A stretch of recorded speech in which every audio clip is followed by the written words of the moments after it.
creio que hoje não teremos a separação das salas, estamos um pouquinho desfalcados também. Nosso superintendente, presbítero Sálvio, segundo consta, acho que ainda está em Portugal, né, por ocasião de saúde. Nosso presbítero Anderson também em viagem. E teremos hoje uma sala única aqui.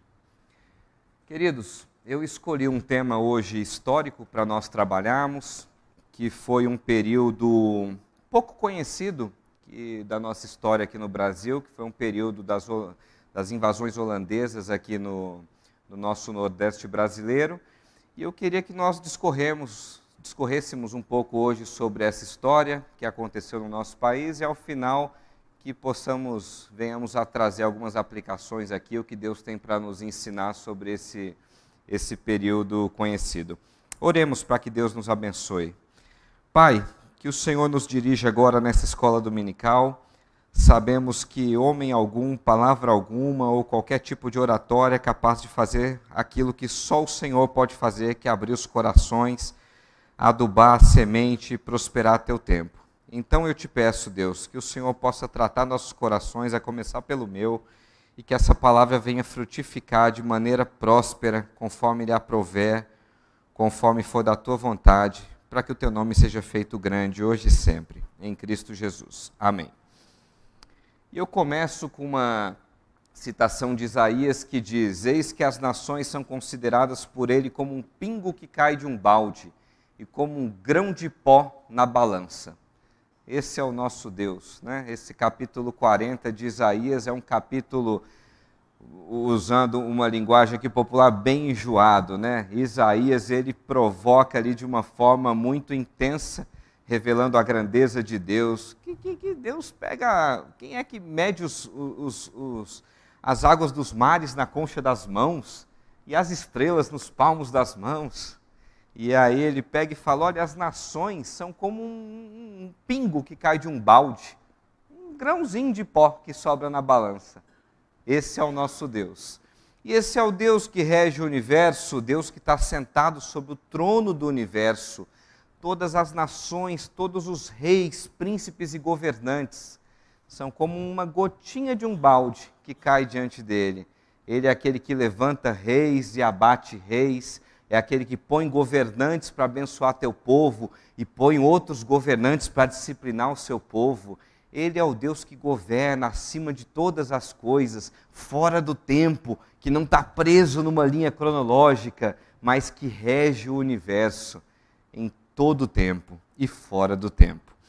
E essa história, meus irmãos, eu começo com essa citação porque vamos tratar aqui de alguns imbróglios, algumas guerras, algumas questões diplomáticas que aconteceram no Brasil no século XVII, mas que nós não venhamos a perder de vista essa verdade. O nosso Deus é soberano acima de toda e qualquer governança humana e qualquer autoridade humana.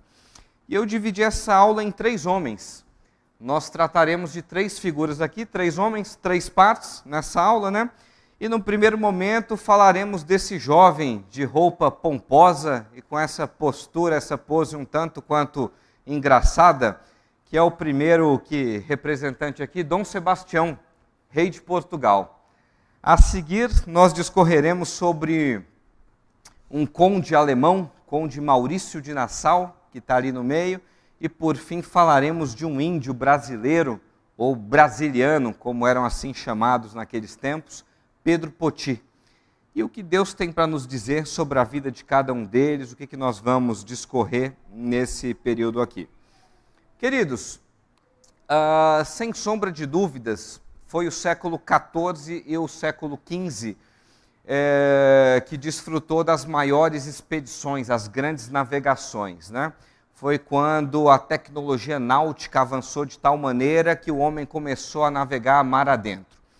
No entanto, expedições antigas já ocorriam há muito tempo, e há algumas suposições e algumas teses de grandes navegações há séculos remotos, né? Há vários programas de History Channel discorrendo sobre os vikings que teriam chegado na América do Norte. Tem ali artefatos vikings espalhados pelos Estados Unidos da América.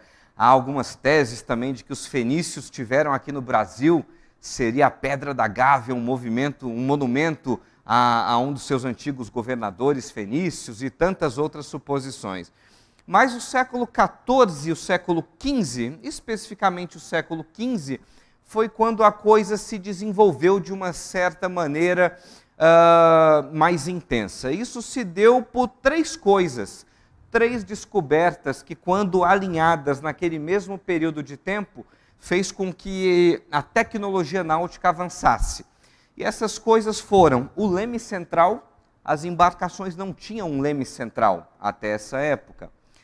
Nós tivemos também o portulano, que é a carta marítima, e a bússola. A bússola é fato, data de alguns séculos antes, mas quando a bússola se uniu a uma carta marítima e a um leme central, a tecnologia das águas foi muito desenvolvida e o homem começou a atravessar continentes como nunca antes. Isso aconteceu aqui. E quando nós olhamos para o nosso mapa, para a nossa geografia, nós vemos que Portugal está especificamente bem posicionado quando pensamos em grandes navegações. Deus foi muito gracioso com Portugal.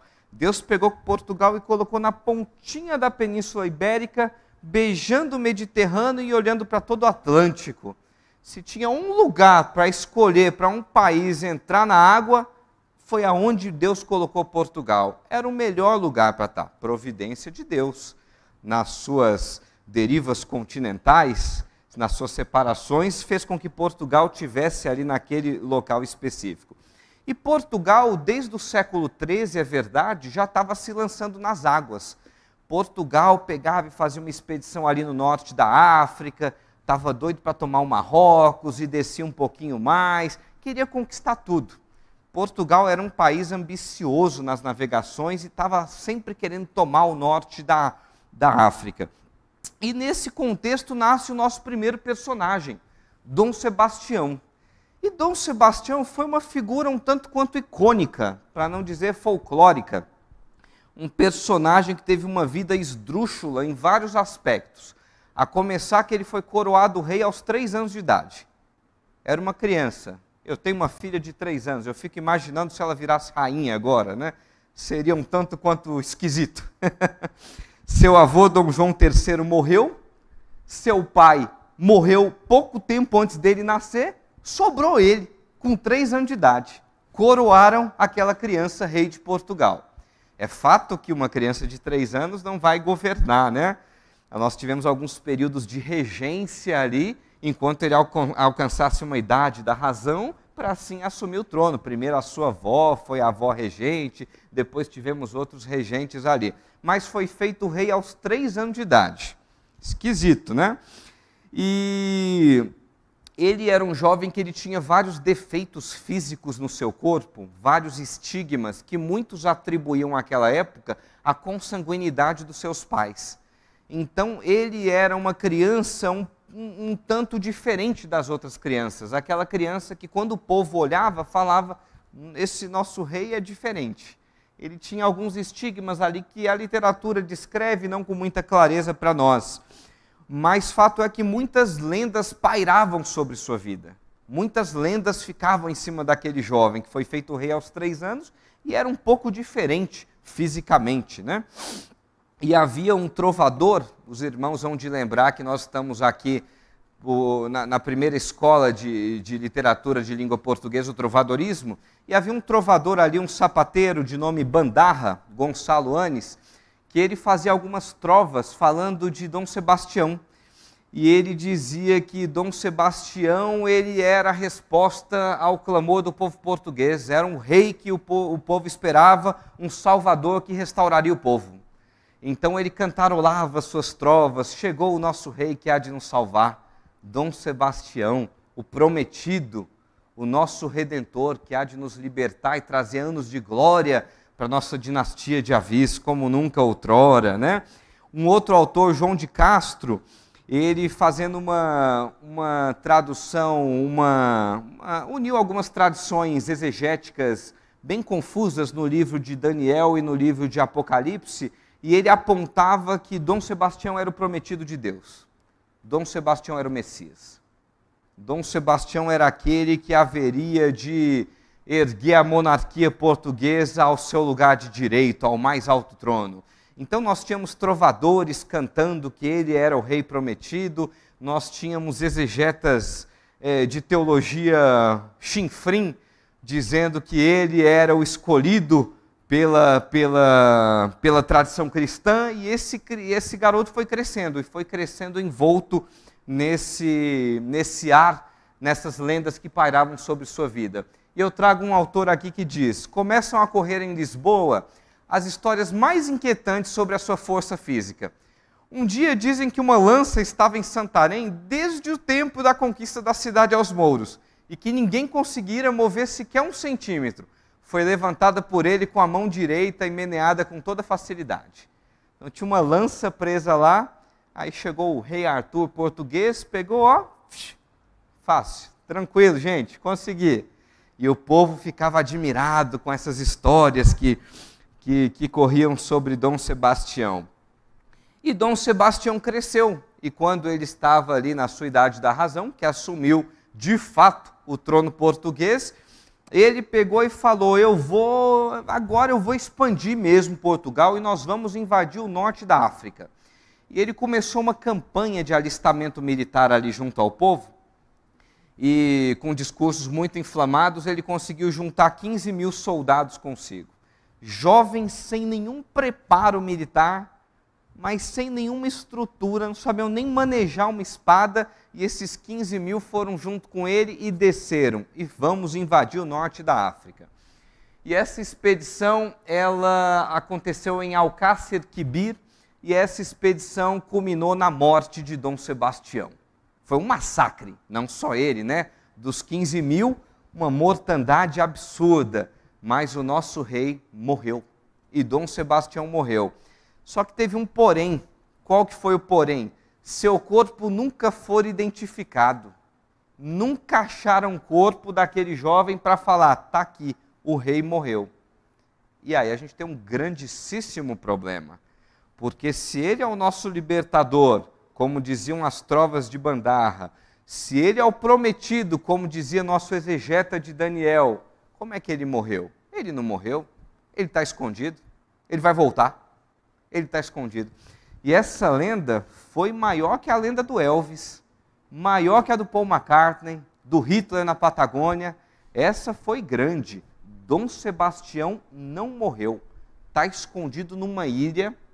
Eles tinham o nome da ilha e eles sabiam exatamente onde ele estava e ele haveria de voltar, em glória e força, para erguer novamente a monarquia portuguesa. E isso gerou um sentimento muito grande naquele povo de espera, de aguardar o seu Redentor. E a esse movimento nós chamamos de sebastianismo.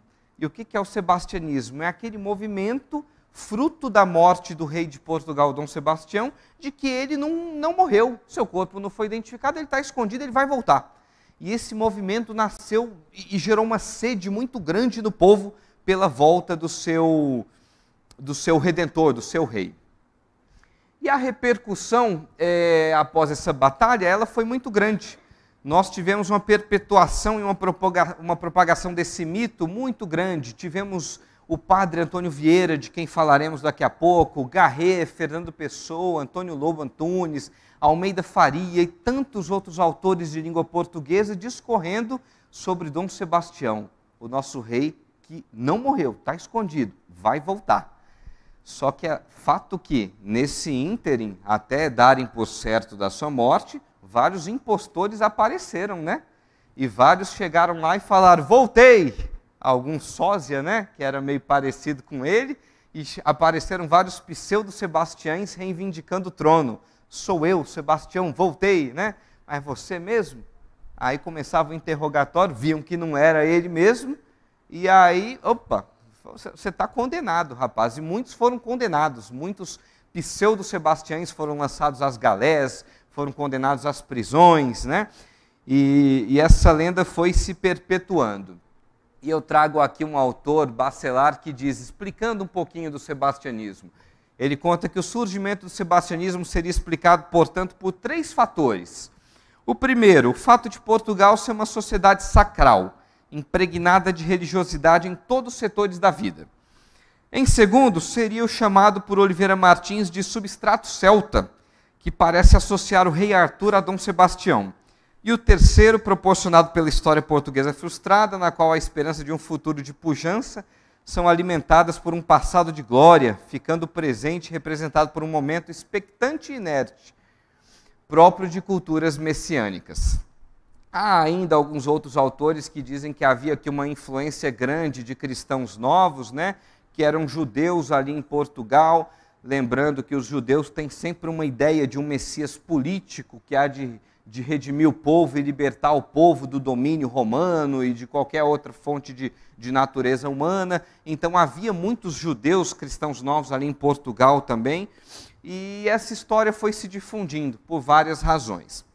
E é muito curioso que quando eu preparei essa aula no ano passado, é uma aula que eu já apresentei em outra ocasião, eu me recordo que, pesquisando sobre a aula, naquela ocasião o nosso presidente era Jair Messias Bolsonaro, curiosamente Messias.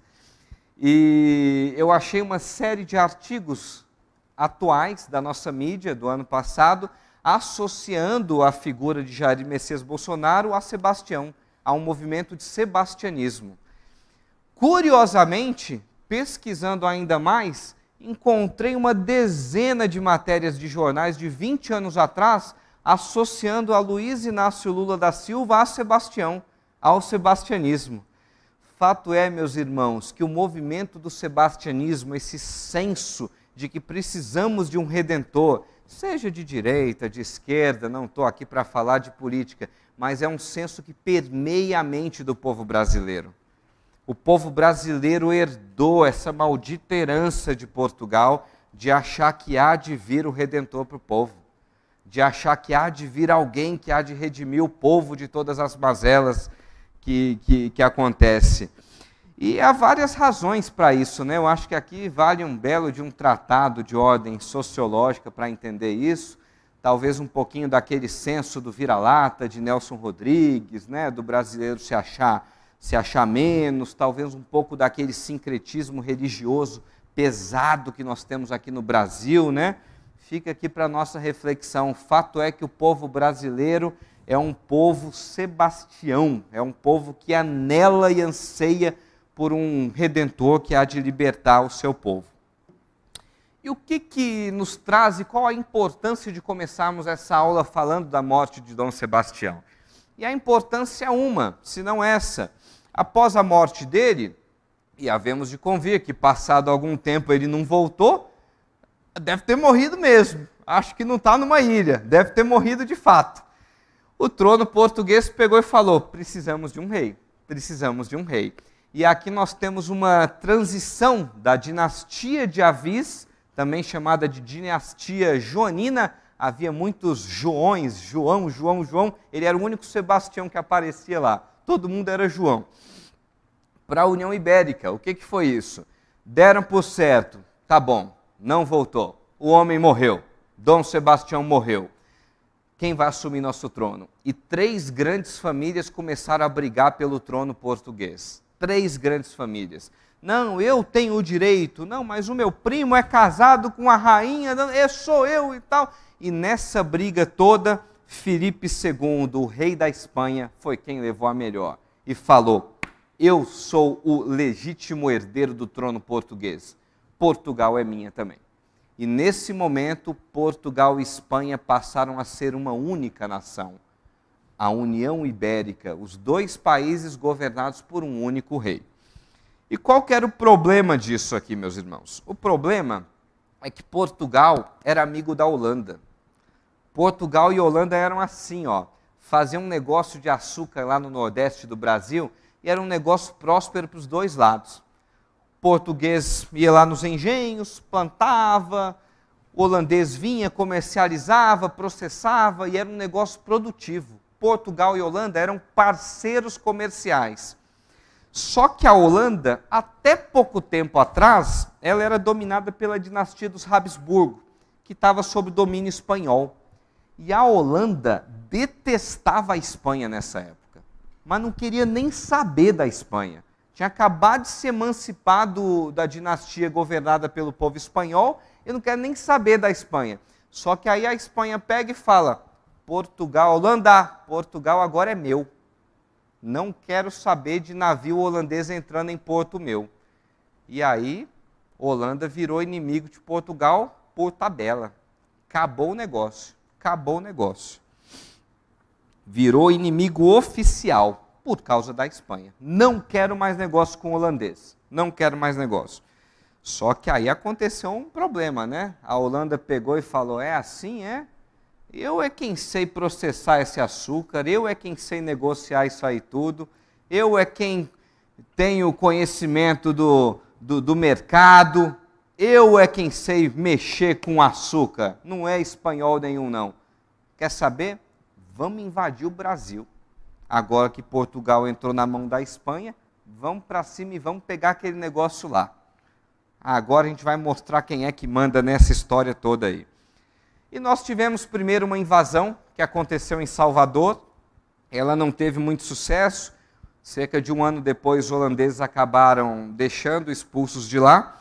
Só que em 1630, eles montaram uma expedição com 65 embarcações e 7.280 homens. Imagina, 7.280 holandeses com a cara vermelha, parecendo aquele ator do Coração Valente, né? com a faca nos dentes. Agora a gente vai pegar o Brasil. 7.280 de uma vez. Pum! Aportaram em Olinda, lá na Grande Recife. E aí o negócio foi feio. E foi feio por quê? Porque embora Portugal trabalhasse com açúcar, a Espanha não queria saber de açúcar. O foco da Espanha era um mercantilismo muito mais metalista. A Espanha queria saber das minas de prata do Peru, queria saber de onde ela encontrar ouro aqui no Brasil. A Espanha não queria saber de açúcar. A Espanha queria metal precioso. E aí toda aquela porção do Nordeste brasileiro ficou desprotegida. Uma região que estava vulnerável. Não tinha ali fortes, com exércitos, com infantarias ali pronto para defender aquilo.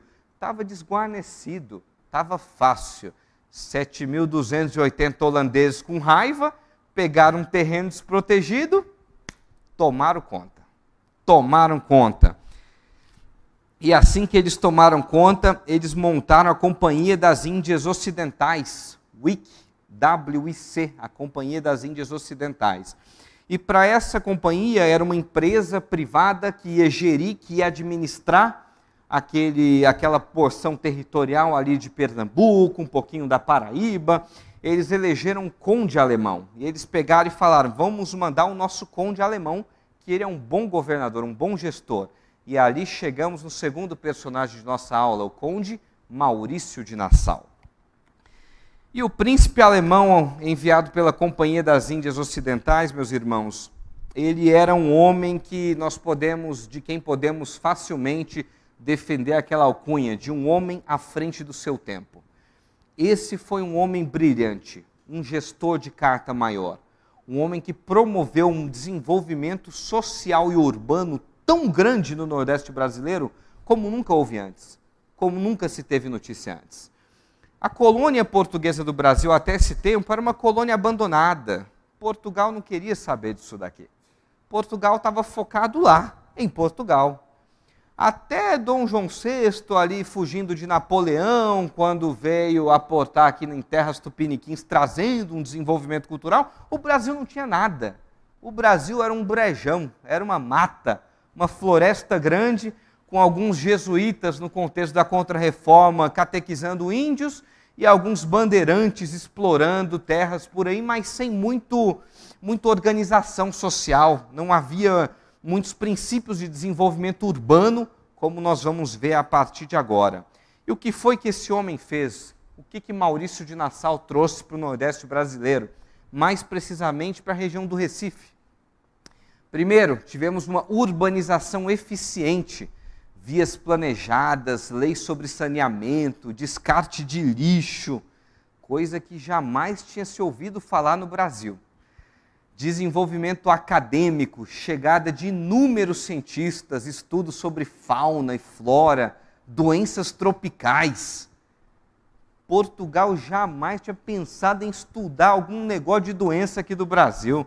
Ele trouxe profissionais de saúde para estudarem doenças tropicais. Desenvolvimento cultural, trouxe artistas retratando o modo de vida local, paisagens do cotidiano. É curioso que ano passado nós tivemos na festa das Flores de Olambra e entramos num museu que havia ali nas festas, e num desses museus eu encontrei uma das obras de um desses artistas que Nassau trouxe para cá. Estava ali exposto. Liberdade de culto, protestantes, católicos e judeus, podendo adorar seu Deus sem nenhum tipo de perseguição. Coisa que nunca se teve notícia antes em terras brasileiras. E Nassau era protestante. E mais que isso, era um calvinista. Calvinista, o conde determinou a liberdade religiosa, foi tolerante com os católicos e, segundo consta nos documentos, também com os chamados cripto-judeus, os cristãos novos, que até então praticavam seu culto às escondidas. Comerciantes de origem judaica atuavam fortemente no Recife. E havia 2 sinagogas em atividade nas décadas de 1640. Nassau favoreceu a vinda de artistas, naturalistas e letrados para Pernambuco. E o desenvolvimento foi acontecendo. Sabe o que Nassau fez com Recife? Nassau tentou transformar Recife numa nova Amsterdã. Eu não sei quantos aqui conhecem Recife, a antiga Recife, mas há muitos traços ali da ocupação holandesa. Nós ainda encontramos ali. Eu trago aqui 2 representações de obras dessa época. A primeira de Franz Post, uma paisagem brasileira de 1630 a 1640. Nós não tínhamos obras pintadas dessa época até a invasão holandesa. Ali do lado, Zacarias Wagner pintando um dos animais que encontrou aqui. Estava caminhando na praia, encontrei esse animal esquisito, não sei o que é, e desenhou e fez ali algumas anotações de animais que não existiam e não se davam notícia antes na Europa. Flora, fauna sendo representada, né? Outra medida importante foi determinar que se cobrissem todas as ruas com areia, para que não encharcassem. Era preciso repetir a operação 2 vezes ao dia, senão se corria o risco de pagar uma multa de 6 florins. Olha a visão desse homem. Sobre a mesma pena, ficava proibido lançar lixo nas ruas ou jogar bagaço de cana nos rios e açudes, porque isso impediria a proliferação dos peixes de água doce, alimento básico das populações pobres. Noções de ecossistema. Olha só o que o conde Maurício de Nassau fez aqui. Nassau ainda mandou construir 3 pontes, as primeiras grandes proporções no Brasil. O Brasil não tinha ponte. O Brasil tinha no máximo um mata-burrozinho ali. Não tinha ponte no Brasil. Construiu as 3 primeiras grandes pontes do país. Ergueu palácios. Nós vamos ver aqui um dos palácios que ele ergueu. Um templo calvinista. Instalou o primeiro observatório em terras brasileiras, que observou um eclipse solar em 1640. Olha a nobreza acadêmica disso. O Brasil teve um observatório em 1640 que deu nota do primeiro eclipse solar. Tudo isso por obra da invasão holandesa aqui. Calçamento de várias vias, saneamento urbano, construiu bibliotecas, jardim botânico. Você tinha até um parque ecológico, um parque do Mirim, para passear lá na Recife holandesa. Esse daqui é o Palácio de Friburgo, o primeiro palácio brasileiro. Infelizmente não está mais lá, já foi derrubado. Há outras construções nessa ilha, essa ilha que posteriormente foi chamada de Maurícia, ainda está lá em Recife, mas há outras obras aí. Esse foi o primeiro palácio, essa é uma representação de Franz Post, o mesmo artista daquela obra que mostramos há pouco. E muitas dessas benfeitorias do Brasil holandês ainda se encontram lá. Eu me recordo que numa das nossas tantas viagens à Paraíba, nós tivemos em Cabedelo, não sei quantos aqui conhecem, Cabedelo fica ao norte de João Pessoa, uma cidade vizinha de João Pessoa. E lá em Cabedelo há um forte, o Forte de Santa Catarina. e é aberto para visitação. Você pode chegar lá e fazer uma visita com um guia e conhecer. Esse foi um dos fortes utilizados em uma das tantas batalhas entre holandeses e portugueses. Portugal usou esse forte para se defender dos holandeses. Está lá. É só pegar uma passagem aqui em Viracopos, 2 horas e 50 de voo, e depois um Uber até o forte de Santa Catarina, em Cabedelo. Está fácil. Só que qual que foi o problema, meus irmãos? O problema é que Maurício de Nassau, o conde de Nassau, ele gostou tanto do negócio, como se diz hoje no popular, que ele vestiu a camisa. Ele gostou tanto do Nordeste brasileiro, tanto que ele investiu demais. Ele investiu demais. E aí, quando você investe demais na colônia, você não manda tanto dinheiro lá para o colonizador. E aí a Holanda começou a cobrar. Cadê o dinheiro? Está diminuindo. E Nassau fazendo empréstimo para os senhores de engenho a juros baixos, e vários empréstimos, e a cidade desenvolvendo, e o Estado crescendo, e tudo crescendo e se desenvolvendo de uma forma como nunca antes. E a Holanda, rapaz, mandamos o homem, só que o homem é bom demais. Ele não quer voltar e não está mandando dinheiro para a gente. Cadê o dinheiro, Nassau? Cadê o dinheiro, Nassau? E isso foi gerando um desgaste muito grande entre a Holanda e Nassau, que culminou na demissão de Maurício de Nassau da Companhia das Índias Ocidentais. E qual que foi o problema? Não tinham como derrubar o homem, né? Como é que eu vou falar que eu vou tirar ele, se está dando tudo certo lá? Aquele povo vai me matar. Aí tiveram que inventar uma acusação fraudulenta de corrupção para incriminar Nassau e derrubá-lo do governo holandês no Nordeste brasileiro. Gostou tanto que investiu demais. Esse foi o problema de Maurício de Nassau. Só que, meus irmãos, outrossim, não obstante a todo esse aparato social, urbano e administrativo, as invasões holandesas trouxeram o mais importante de seu legado. Aquilo que de tudo quanto falamos aqui é o ouro, é o mais puro tesouro, que foi a sua fé. A sua fé. Sempre que um país invadia outro país, levava também a bandeira da sua igreja, a sua fé. E nós vemos aqui o desenvolvimento agora da Igreja Cristã Reformada, a igreja oficial do Estado holandês. E essa igreja aportou no Nordeste brasileiro com cerca de 50 pastores e 100 evangelistas. Eu fico assustado com a envergadura dessas investiduras. Eu me pergunto se nós temos investiduras de tamanho calibre hoje, no século XXI, como tivemos no século XVII lá. 50 pastores e 100 evangelistas para descer no Nordeste brasileiro e trazer a fé, a sã doutrina da Igreja Reformada Holandesa para cá. Após intenso trabalho missionário, sobretudo junto à tribo dos potiguaras, um sínodo e 2 presbitérios, Paraíba e Pernambuco, 22 igrejas. Quantas nós temos em Indaiatuba, né? 3. Em uma década, 22. Um trabalho hercúleo, um trabalho grande, um trabalho colossal. A de Recife, a maior, inclusive com uma congregação inglesa e uma francesa. Se fosse inglês, você ainda podia assistir um culto na tua língua, e francês também. Esta se reunia no Templo Gálico, onde o próprio Nassau era o membro mais ilustre, sob o pastorado de Vicentium Soler, que era um pastor protestante espanhol.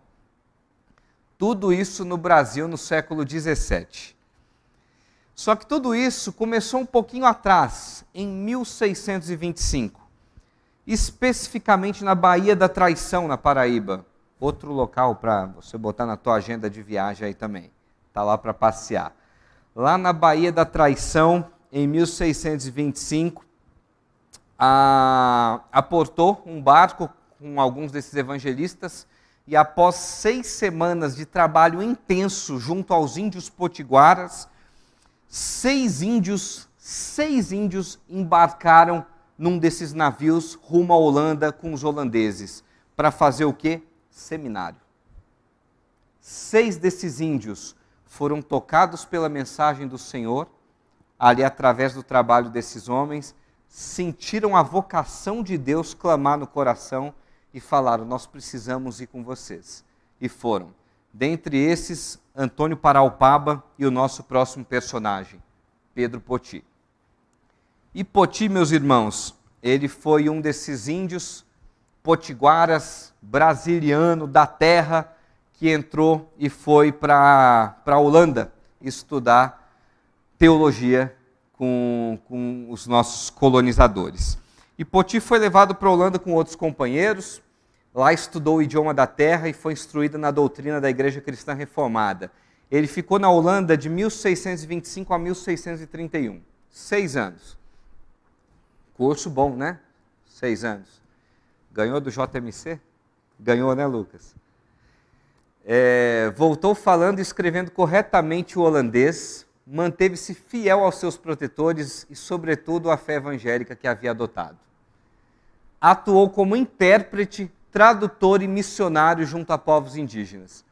E por sua cultura, coragem, fidelidade e prestígio entre os da sua gente, foi designado pelo Supremo Comando Holandês regente dos índios da Paraíba, enquanto Antônio Paraupaba, outro indígena que foi junto nessa embarcação, liderava no Rio Grande do Norte. Meus irmãos, esses 6 índios não foram para a Holanda para virarem europeizados, para virarem homens ocidentais, brancos. Eles foram para estudar o Evangelho. Foram para estudar. E veja, perceba a visão do holandês. O holandês falou: não sou eu quem vou ganhar esse povo. Eu vou preparar e discipular os próprios deles para que eles venham a pregar para os seus pares. Olha a visão. Eu vou treinar índios para que os índios venham ali a pregar para os seus irmãos, para os seus próprios índios. E com a participação de um grupo de mais de 100 ministros do Evangelho, holandeses e indígenas, a Igreja Reformada Potiguara se desenvolveu no Nordeste brasileiro no século XVII. E agora nós vamos ver aqui o quão plural foi a ação e o ministério dessa igreja. Eu trago aqui algumas obras, algumas descrições do que foi feito ali. Primeira coisa, Ministério da Pregação. Em outubro de 1638, na reunião do presbitério, um dos missionários de nome Davi apresentou seu primeiro relatório, informando que os brasilianos estavam frequentando diariamente os cultos de oração, cânticos e pregação, e atendiam às admoestações.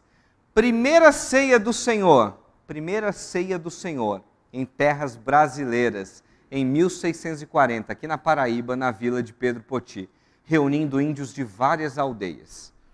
Agora note só o que o relato diz. Os brasilianos, os indígenas, estavam frequentando os cultos diariamente. Não era escola dominical domingo de manhã, culto domingo à noite, culto oásis de 1 hora quarta-feira e alguma programação de sábado. Diariamente frequentando os cultos de oração. Diariamente.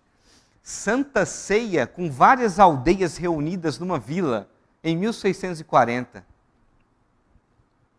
Ministério da Educação, inúmeros missionários de diferentes nacionalidades engajados na formação cultural dos índios, crianças educadas em holandês e português e na língua natural indígena. As crianças trilíngues, poliglotas. Assustador o que aconteceu aqui no século XVII, né? Assustador. Ministério da Literatura, pasmem, Catecismo Tupi. E quando preparando essa aula, eu dediquei vários dias atrás desse Catecismo Tupi. Mas vários dias, infelizmente não consegui encontrar. Muitos dos materiais desses registros que eu estou trazendo agora estão sendo descobertos agora. Estavam perdidos em bibliotecas lá na Holanda. E agora estão vindo à tona. Estão começando a aparecer as primeiras teses de doutorado, de mestrado, em cima dessas histórias. Catecismo Tupi, chamado de uma instrução simples e breve da palavra de Deus nas línguas brasiliana, holandesa e portuguesa. Confeccionada e editada por ordem em nome da Convenção Eclesial Presbiteral no Brasil, com formulários para batismo e Santa Ceia acrescentados. Nós já tínhamos um símbolo de fé protestante, nós já tínhamos aqui um catecismo no século XVII, protestante reformado para índio brasileiro.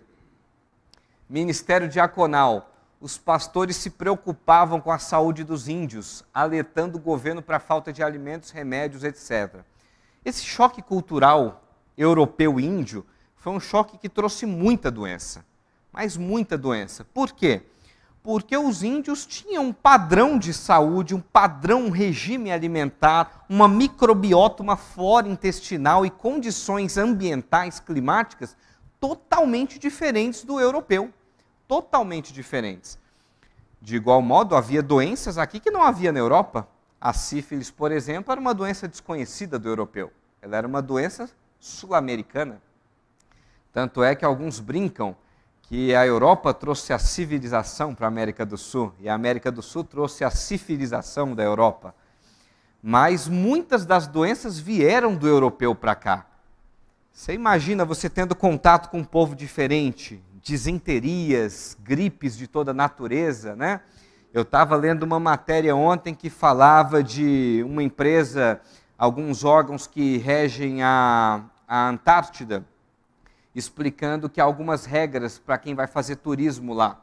E uma das regras é que você pode fazer turismo lá, pegar um navio, uma embarcação e ir até lá.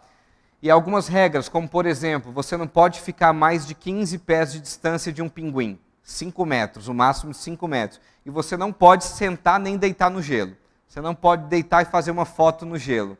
Por quê? Há um cuidado da gripe aviária. De você, de repente, um turista levar algum germe, algum vírus para lá e matar toda a população de pinguins que tem lá. E isso aconteceu aqui muito nesse choque cultural aqui, de homem branco holandês com índio brasileiro. Só que havia uma diaconia ali, havia um diaconato forte, remédios, medicações. Tudo isso se desenvolvia de uma forma brilhante no Brasil holandês. E a partir de 1640, meus irmãos, com a demissão de Nassau, a Companhia das Índias Ocidentais ela teve grandes problemas administrativos, grandíssimos problemas. O que aconteceu? Nassau, como já dissemos, era um homem do povo, vestiu a camisa, investia, empréstimos a juros baixos, queria o desenvolvimento daquela época, né? Os novos governantes, não, vamos recuperar o atraso. Agora a carga tributária é pesada, vamos mandar tudo lá para a Holanda. Isso gerou um desgaste muito grande entre os senhores de engenho com o governo local holandês, o que acabou culminando depois em períodos de insurreição. O povo falou, cansamos desses holandeses. Era melhor estar com o português, que não fazia nada de bom na cidade, mas pelo menos não extorquia a gente nos impostos pesados aqui. Nassau, saudade Nassau, né? Cadê você, nosso governador, né? E quando Nassau caiu, a Holanda falou, agora eu vou recuperar o tempo perdido. Paralelamente, Portugal lutava por sua independência da Espanha, a chamada restauração de Portugal, né? Um fato que acabou vindo a acontecer depois.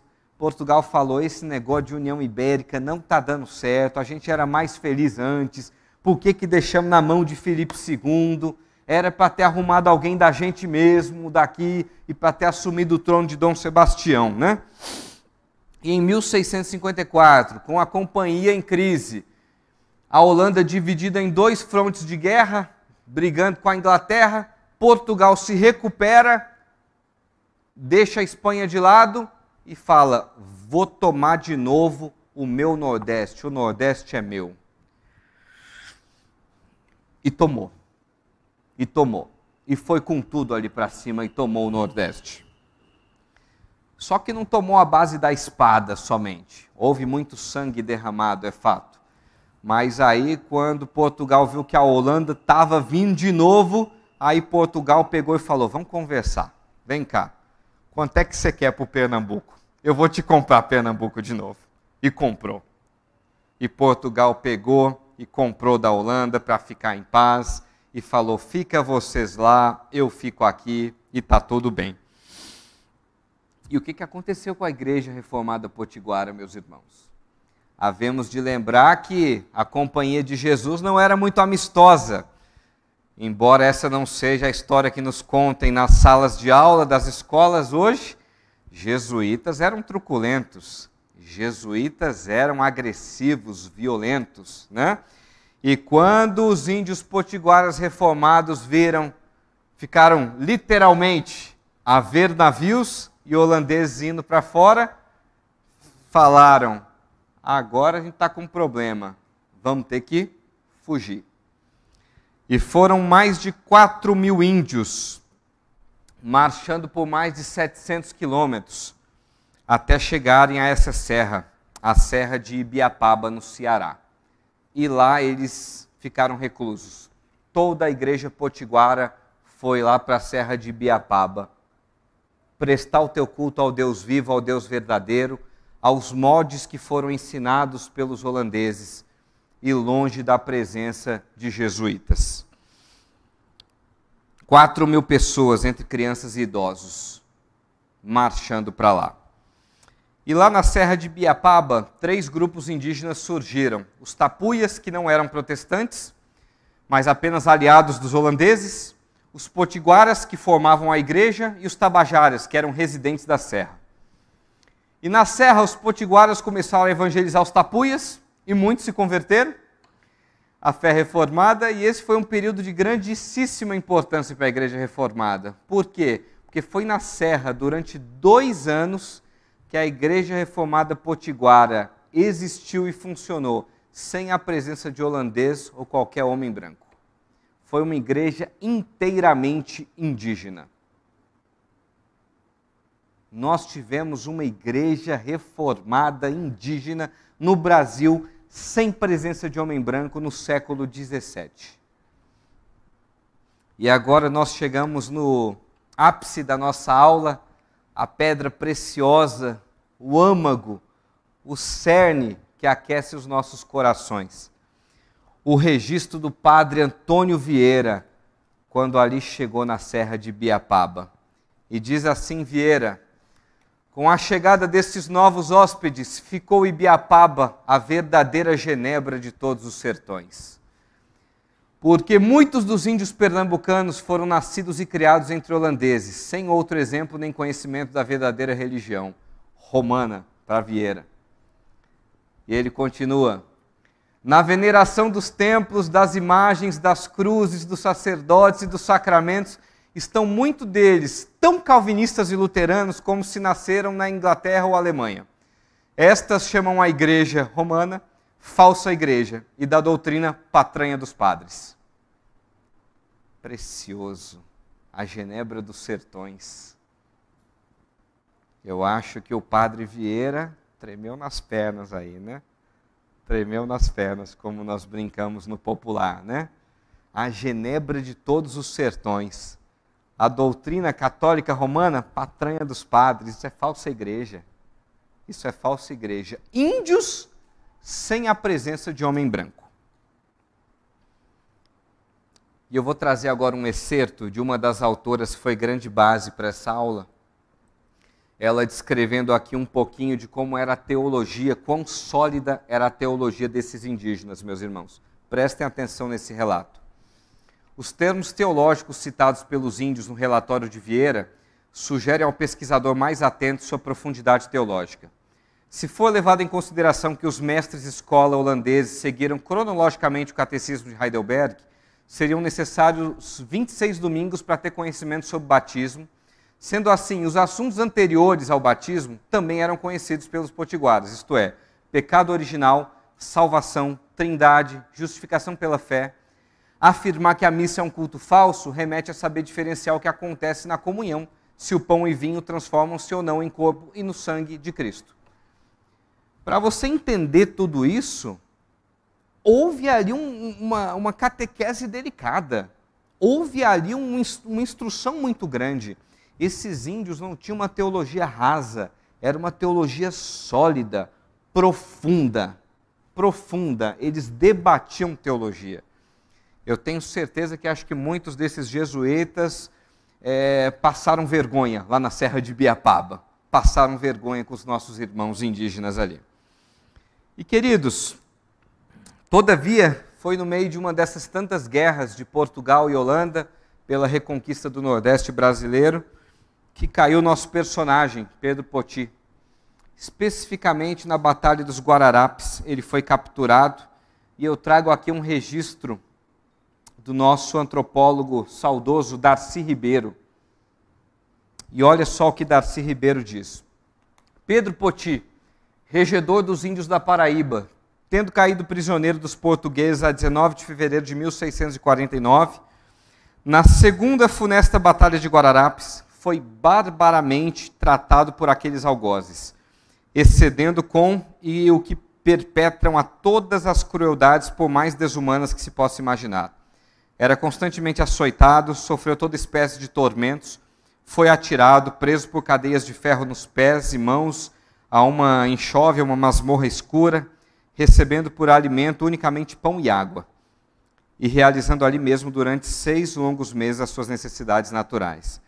A concessão que lhe davam algumas vezes de sair dali 1 ou mais horas para gozar a luz do dia, o que longe de aliviá-lo, antes lhe recrudescia os males. Meus irmãos, ele foi torturado. Foi torturado. E aqui nós temos uma grande resposta àquele que poderia levantar a mão e falar, não, nós temos um viés. Eles abraçaram a fé da igreja porque os seus opressores estavam ali, os seus colonizadores estavam ali. Foi por isso que se converteram? Nós não temos mais holandeses aqui. Era muito simples, eu nego tudo.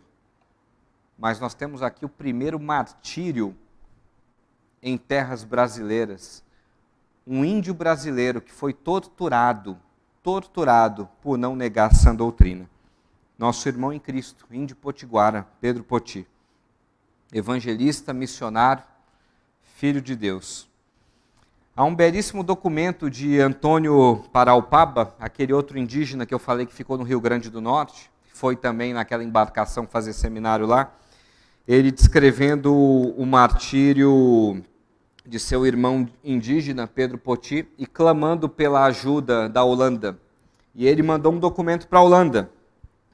E nesse documento ele usa de uma forma genial a parábola dos talentos. Ele pega e fala assim, sabe a parábola, olha, você não tem que enterrar teu talento, você tem que multiplicar. Ele pega e fala para os holandeses, vocês estão enterrando os talentos de vocês? Vocês estão enterrando os talentos de vocês? Aprenderam bem, né? Teologia, né? Voltem, né? E ele usa alguns conceitos da Igreja Universal presente na Confissão de Fé belga para trazer aqueles holandeses de volta. Um índio usando a Confissão de Fé belga e usando o próprio Evangelho, clamando pelo martírio do seu próximo, para que os holandeses voltavam para cá. E ocorre que Pedro Poti, ele foi morto, inventaram várias acusações e combinaram de levá-lo a julgamento a Portugal. É óbvio que ele não chegaria até Portugal. E num determinado trajeto, num período dessa viagem, numa das embarcações, torturado e açoitado diariamente, padeceu morto ali no oceano, o nosso irmão em Cristo, Pedro Poti. E de repente, você pode se perguntar agora, por que eu nunca ouvi falar dessa história antes? Por que essa história não chegou até nós antes?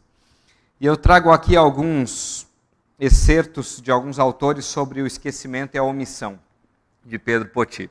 Primeiro, Fernandes de Lima, que diz que Pedro Poti, considerado herege apóstata, sujeito à época às penas da Inquisição por aceitar uma religião repudiada pelos que defendem a colonização portuguesa, não poderia merecer a devida consideração pelos historiadores, de antanho quase sempre propensos a exaltar o poder triunfante. Qual o interesse de falar de um índio evangélico no Brasil? Portugal é um país católico romano. É romano. Não tem interesse nenhum em registrar nos nossos anais de história. Horácio de Almeida diz ainda que Pedro Poti caiu no esquecimento por 2 razões. Ter tomado partido contra os vencedores da guerra de ocupação e ter professado uma religião que os portugueses abominavam.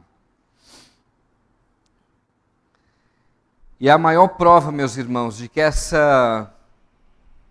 conversões foram genuínas, de que não houve ali viés algum de colonização, de medo, de opressão, de que foram conversões legítimas, é que essa igreja, ela preservou e perseverou documentalmente até 1692. Quase 50 anos depois. Nós temos documentos expressos atestando a igreja potiguara. Mas não só isso, nós temos documentos apologéticos, de apologética, defesa da fé, católicas romanas portuguesas, contra calvinismo entre índios brasileiros, datados até o século XIX. O que nos pressupõe e supõe dizer que pelo menos até o século XIX, talvez até hoje, havia e há índios calvinistas cultuando ao Deus vivo no meio das terras brasileiras. Não fosse isso, qual a necessidade de fazer um documento de apologética condenando calvinismo para índios no século XIX? Tinha que ter algum movimento ali. Tinha que ter alguma coisa ali. Essa igreja perseverou triunfante. Cabe a Deus, nos seus decretos, saber até quando foi, ou se há remanescente até hoje. Não compete a nós. Fato é que o Evangelho do Senhor Jesus Cristo triunfou e prosperou em tribo indígena potiguara no Brasil, sem a presença de homem branco, mostrando a universalidade do Evangelho, de todas as tribos, povos e raças. Muitos, não todos, muitos, louvando ao Deus vivo. Talvez tenhamos alguns remanescentes até hoje, né? Quem quiser ir lá na Serra de Biapaba, fica aí o projeto de uma viagem, né? Acho que para os mais trilheiros e aventureiros, né? 3 homens e uma história. Dom Sebastião, rei de Portugal. Maurício de Nassau, conde governador. E Pedro Poti, pregador do Evangelho de nosso Senhor Jesus Cristo, nosso irmão em Cristo. E agora eu trago 3 breves aplicações aqui sobre o que nós aprendemos com essa história, as invasões holandesas no Brasil. Primeiro, o sebastianismo nos lembra que o coração do homem clama por um Redentor. O Evangelho nos mostra que o nosso Redentor vive e governa eternamente. Meus irmãos, como diz Isaías, aquele que está sentado sobre a cúpula, a redondeza da terra, como mencionamos aqui, que toma a água na concha das mãos e os céus a palmos. Todas as nações são para ele como um pingo de água num balde, fino pó numa balança, né? Nosso Redentor vive, nossa esperança não está em direita, muito menos em esquerda. Nossa esperança não está em nenhum presidente, em nenhum governo, em nenhuma autoridade humana. E as promessas que o Senhor tem para nós não são para essa terra. São para a terra vindoura, são para o porvir. A Nova Jerusalém não é aqui. O que o Senhor tem para nós é muito maior que isso aqui. Como dizia o apóstolo Paulo, se nós ficássemos só aqui, os mais miseráveis desse mundo, os mais miseráveis desse mundo. Nós acompanhamos agora recentemente um passamento de uma irmã em Cristo que padecia de um câncer aos 31 anos, se não me engano, ali em Brasília, mãe de 4 filhos. E a paz com a qual ela transmitia o seu semblante, a paz com a qual ela falava e conversava e gravava lives e vídeos, era uma paz assustadora. Assustadora. Assustadora. Eu sei que até ontem, eu falando com a minha esposa, eu falei, eu estou perplexo ainda com tamanha paz. Não dá para explicar. Uma irmã que de fato entendeu que o nosso tesouro não está aqui, está no porvir, que as promessas de Cristo Jesus para nós vão muito além dessa terra, são para a vida eterna.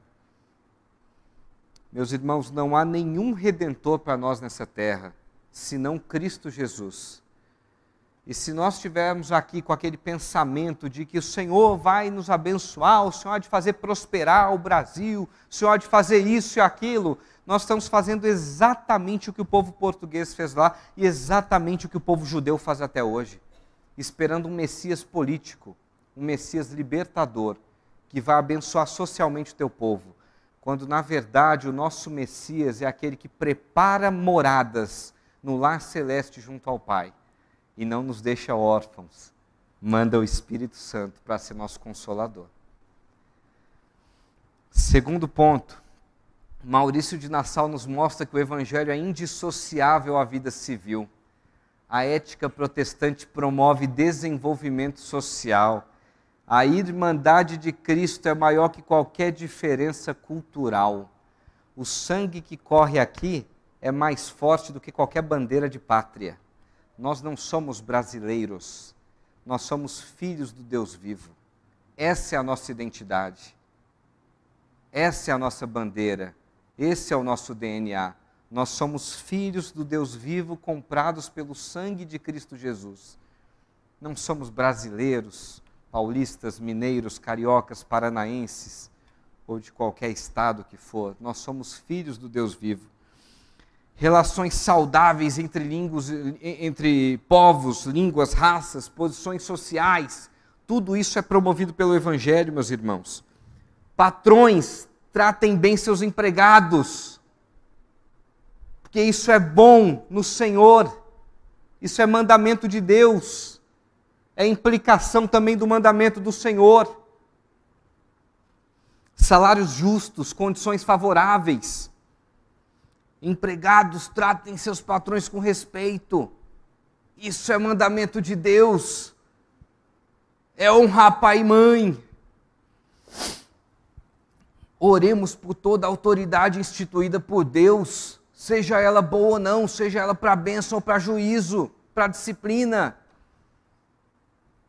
Meus irmãos, Pedro Poti foi tão amado por Nassau e pelos holandeses que ele teve um gabinete para ele, com holandeses de secretários para servirem aquele irmão indígena.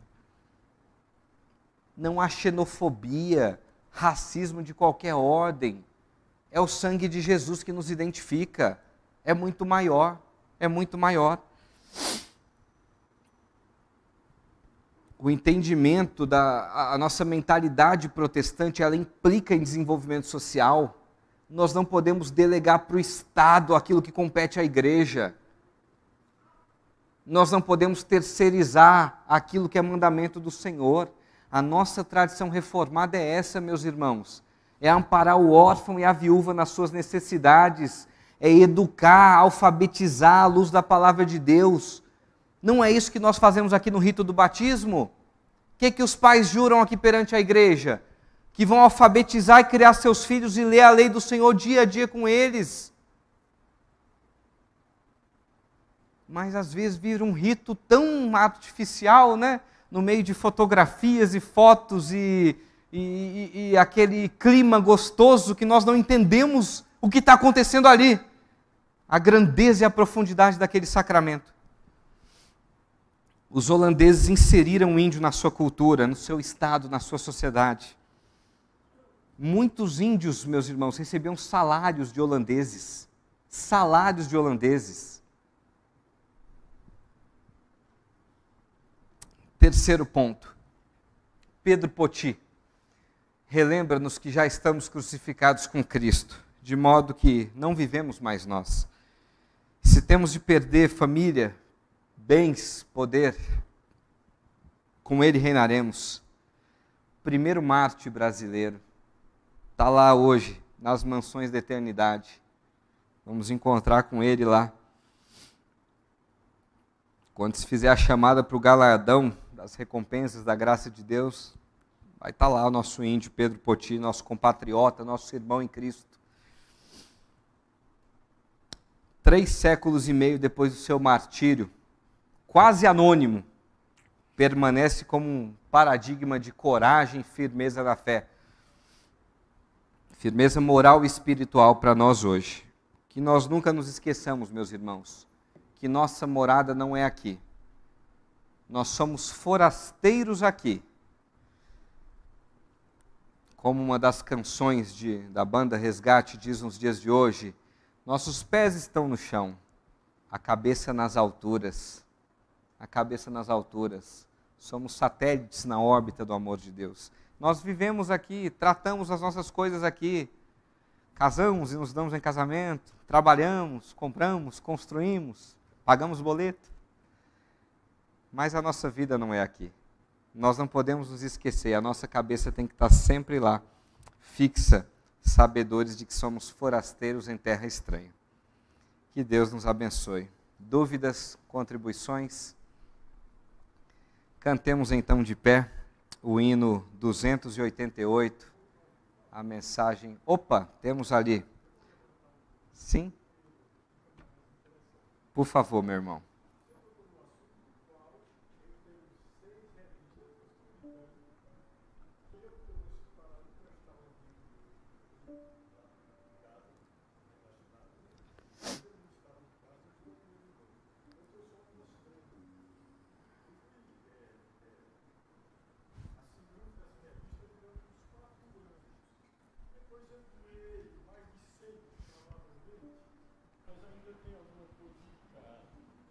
Você fez me lembrar, meu irmão, da oração de George Miller, quando ele orou por 2 amigos dele por 62 anos, e ele não viu conversão. Na morte dele, teve a conversão de um que ele tinha orado por ele. Depois de meses ou anos, teve a conversão de outros. Muitas horas, as igrejas, nós estamos trocando da água viva para a cisterna rota que não retém as águas. É preciso a gente pensar isso. Meu irmão, eu sei o que não é glória ao Senhor, mas um voto de apreciação. Que Deus tenha misericórdia, que essa igreja e outras receba lição de escola dominical como atual. Muito obrigado. Amém. Glória a Deus. Possamos beber dessa água viva, fonte para as nossas vidas.